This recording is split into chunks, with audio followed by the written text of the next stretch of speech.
Konnichiwa à toutes et à tous. Si je vous dis ninja, à quoi pensez-vous? Normalement, vous devriez tous avoir imaginé un petit bonhomme vêtu tout de noir, sans qu'on ne puisse reconnaître son visage. Si vous avez visualisé cette image, ce n'est pas le fruit du hasard, mais bien parce que c'est la seule chose qu'on ait retenue d'eux sans s'y être trop intéressé. Par exemple, saviez-vous qu'un ninja n'était pas forcément un homme, mais pouvait très bien être une femme, auquel cas elle se nommait Kunochi? Non? Alors peut-être que ce top vous apprendra quelques petites choses à propos de ces hommes et femmes de l'ombre.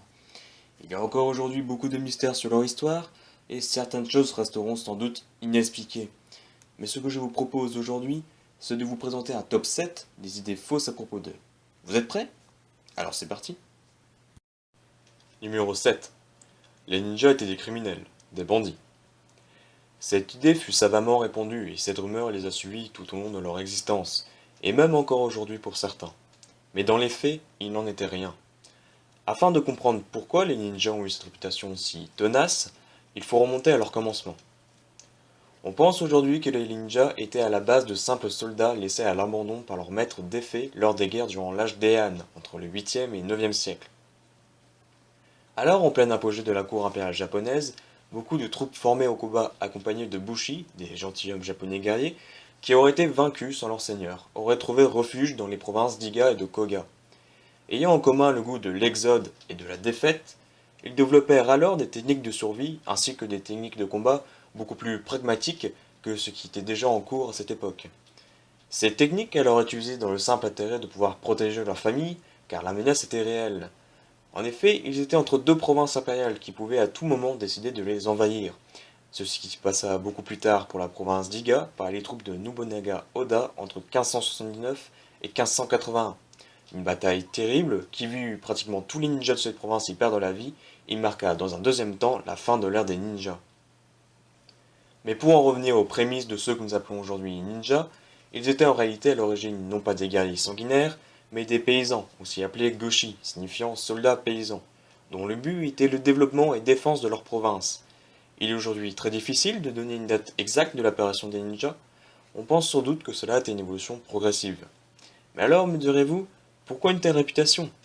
Eh bien, cette rumeur vient majoritairement des samouraïs, grands ennemis des ninjas, qui, face à l'art martial et techniques de guérilla de ces derniers, les trouvaient sans honneur, et les ont donc rabaissés à des mendiants, des criminels ou encore des vagabonds. Il faut comprendre une chose. L'art martial des samouraïs et des grands guerriers de l'époque était très codifié, et devait répondre à des règles strictes. L'art martial des ninjas, qui reposait sur des techniques de guérilla et de surprise de l'adversaire, brisait tous les codes précédemment instaurés. On peut alors comprendre pourquoi les samouraïs leur ont voué une telle haine.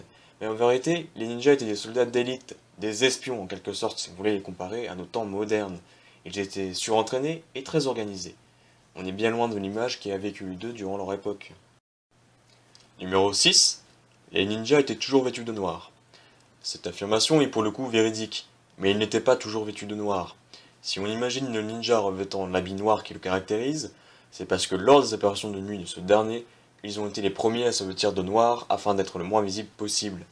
Cette image très impressionnante de guerriers surentraînés vêtus de noir est donc restée dans les mémoires de leurs adversaires. Mais ils n'agissaient pas toujours de nuit, et l'art de la simulation était spécialité des ninjas. Affublés des déguisements les plus variés, ils devaient pouvoir s'introduire chez n'importe quel ennemi.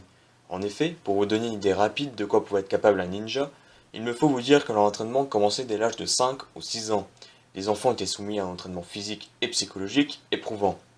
Le jeune ninja apprenait à maîtriser son corps, s'exercer en endurance, devait pouvoir nager en apnée pendant de longues minutes, être agile et rapide.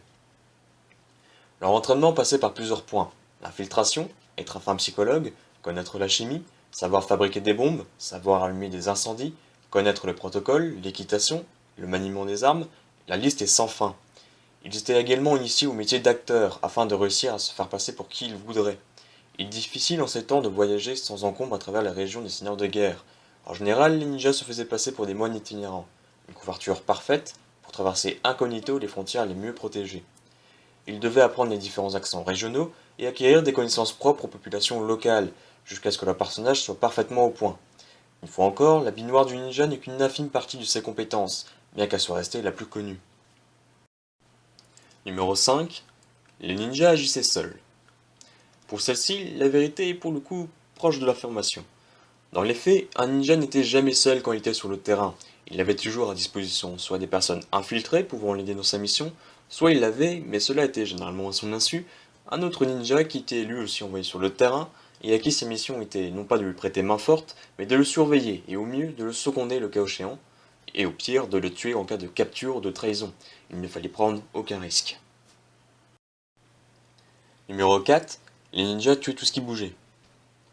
Il est vrai que les ninjas ont dû se salir les mains et n'étaient pas des tendres. Quand ils avaient une cible, ils mettaient tout en œuvre pour la supprimer, mais ce n'est pas pour autant qu'ils y mettent la moitié de la garde avec. J'exagère un peu, mais c'est pour vous faire comprendre que ces guerriers d'élite étaient bien plus fins stratèges que l'on peut se douter. En règle générale, les ninjas exécutaient la cible qu'on leur avait confiée, ou pouvaient mettre le feu à des provisions ou ressources afin de déstabiliser le moral de l'adversaire, mais ils ne tuaient pas par plaisir, mais plutôt par nécessité. En effet, la philosophie ninja est très claire sur ce point. Je vous en offre un court passage. Comme un vrai ninja, votre vraie mission n'est pas de tuer, ou encore ne pas tuer l'autre, préférez soit l'évacuation ou encore la disparition.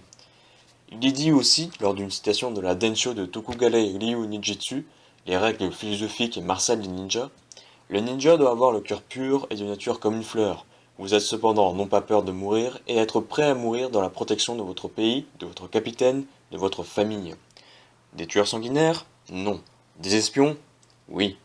On pense trop souvent que le ninja partait en mission pour éliminer une cible, mais il pouvait aussi, comme dit précédemment, allumer des feux en vue de saper le moral de l'adversaire, ou bien encore infiltrer un endroit pendant des années, afin d'informer tous faits et gestes de la personne surveillée. Ils avaient bien évidemment des missions d'élimination, mais ils ne faisaient pas que cela. Numéro 3. Les ninjas disparaissaient dans un nuage de fumée. Cette image est connue de tous. On peut tous imaginer un ninja encerclé par des ennemis, lançant alors à ses pieds une bombe fumigène, laissant s'échapper une fumée grise et opaque un court instant. Et lorsque celle-ci s'évapore, le ninja a disparu, laissant ses ennemis béats. Si pour nous elle n'est aujourd'hui qu'une illustration amusante de ce que pouvait être un ninja, elle était à l'époque en revanche beaucoup plus importante qu'on ne pourrait le penser. En effet, les ninjas étaient les maîtres des artifices et des ruses en tout genre pour leurrer leur adversaire, et avaient à leur disposition un arsenal très varié, que je ne détaillerai pas ici parce que ce serait bien trop long. Mais connus de leur ennemi, cet arsenal et cet ensemble de techniques déployées au cours de leur ère leur a valu la réputation d'être magiques ou mystiques. L'exemple typique est justement cette légende de guerrier ninja, alors c'est au point de se faire capturer, qui arrivait à loisir à disparaître dans un écran de fumée, rien qu'en serrant entre leurs dents un rouleau de texte contenant des formules réputées magiques, secrets dans son école, et en entrelaçant ses doigts d'une certaine manière. Mais la vérité dans tout ça. En fait, les ninjas utilisaient dans leur technique de combat ou pour se défaire de situations difficiles, des pratiques dites magiques de la vieille religion Shinto du Japon, ou du bouddhisme ésotérique dit Mikyo, et prétendent qu'il est possible, par des formules et gestes symboliques, de faire monter dans l'esprit et le corps de celui qui maîtrise cette technique une force terrible qui lui permet d'exercer sa volonté sur autrui, même à distance, ou d'agir sur lui-même en rassemblant une énergie qualifiée de surhumaine. Vous l'aurez peut-être compris, on parle en fait d'ici de début de mise en pratique d'hypnose et de méditation. En vérité, le ninja ne disparaissait pas en se téléportant comme on voudrait nous faire croire la légende, mais en mettant en pratique une série de gestes appartenant à l'art secret se nommant Koji Kojin-ho, et qui était réputé pour captiver à tel point l'attention de son entourage ou d'un adversaire en particulier, qu'on lui peut y voir des gestes hypnotiseurs capables de figer un bref instant l'action en cours, paralysant momentanément l'ennemi. Le temps d'arriver à s'en détacher, et le ninja avait disparu. Ruse de prestidigitateur. Il n'en fallait pas davantage pour accréditer les ninjas de pouvoir surnaturel, la crainte superstitieuse ainsi provoquée et savamment entretenue était la meilleure arme du ninja. Numéro 2.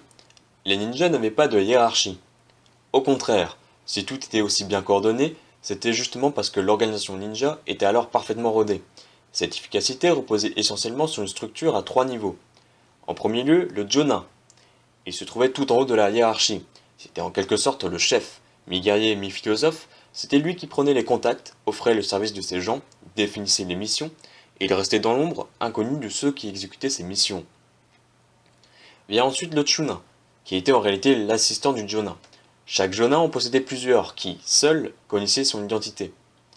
Et en dernier lieu venait le Genin, c'était l'homme de base, l'agent ninja à proprement dit, celui qui était envoyé sur le théâtre d'opération, mener la mission à bien, ou n'en revenait pas. Il ne connaissait jamais ni ne croisait le Jonin, et ne risquait donc pas de le trahir, même torturé à mort, ce qui était systématiquement le cas lorsqu'ils étaient capturés et qu'ils n'avaient pas réussi à se suicider avant. autant pour s'épargner d'être en souffrance que pour conserver ses secrets. Car oui, les souffrances infligées à tout ninja étaient vraiment horribles. Pour exemple, ils étaient soit torturés, écorchés vifs, bouillis, ou bien encore empalés. Sympathique, non? Mais je m'égare, et passons sans plus attendre à les défauts suivants. Et enfin, numéro 1, les ninjas n'avaient pas d'honneur. S'il y a bien une idée véhiculée sur les ninjas, c'est bien celle-ci. Encore une fois, les samouraïs ont assombri la réputation des ninjas en les ayant rabaissés socialement au rang de criminels. Ils les ont aussi considérés sans honneur. Mais étaient-ils vraiment sans code, sans honneur? Eh bien non. De l'honneur, ils en avaient, mais il était différent de ce que le samouraï ou autres guerriers d'époque pouvaient différencier comme de l'honneur. Pour tout combattant dit traditionnel, l'ultime honneur était de mourir en accomplissant son devoir, et produire l'inverse le couvrait de honte, où le seul recours était de pratiquer le seppuku, cérémonie durant laquelle le samouraï doit s'ouvrir le ventre avec une arme, soit un sabre court appelé wakizashi, ou bien un poing noir, le tanto. Face à cela, le ninja avec ses méthodes peu orthodoxes dont nous avons précédemment parlé, considérait sous une autre forme l'honneur.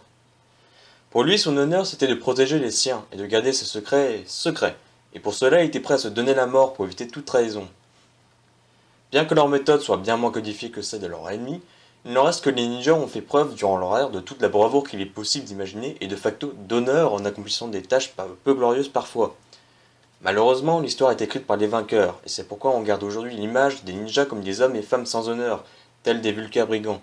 Une image bien sombre, mais qui tend aujourd'hui à être améliorée au fur et à mesure des découvertes actuelles. Et après tout, ces guerriers de l'ombre l'ont bien mérité. Eh bien, c'est fini. C'est tout pour ce top 7 sous les fausses idées sous les ninjas. En espérant que ce format vous ait plu. Si vous avez des remarques ou si vous avez simplement apprécié la vidéo, n'hésitez pas à le signaler dans les commentaires. Je vous mets dans la description tous les documentaires et références qui m'ont servi de support pour construire ce top. J'en profite également pour vous annoncer le prochain thème qui sera le top 7 des histoires horrifiques du Japon. Mais avant de vous laisser, je vous offre une citation à méditer. Lorsque les mots perdent leur sens, les gens perdent leur liberté. Je vous dis à très bientôt pour une nouvelle émission sur Shilimasu. D'ici là, portez-vous bien et à la prochaine.